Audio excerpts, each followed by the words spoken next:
sapo de Josué. El sapo que no me deja grabar. No me deja grabar.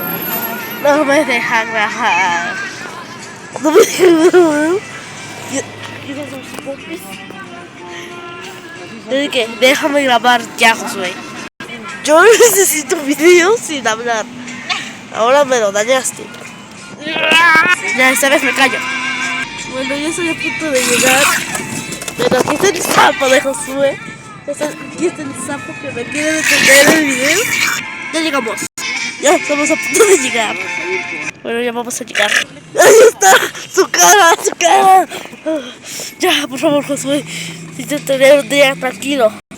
Gracias, papá. Bueno, ya llegamos a casa. Corre, corre, un sapo me quiere seguir.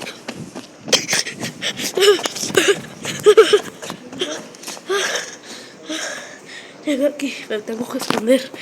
Aquí está nuestro patio. Hasta allá. Así que no se me vaya a caer. Bueno, aquí está toda la casa, todo el edificio. Andamos esperando que nos vaya a abrir mi abuelita. Que no ha abrido. Ah, ya llegó.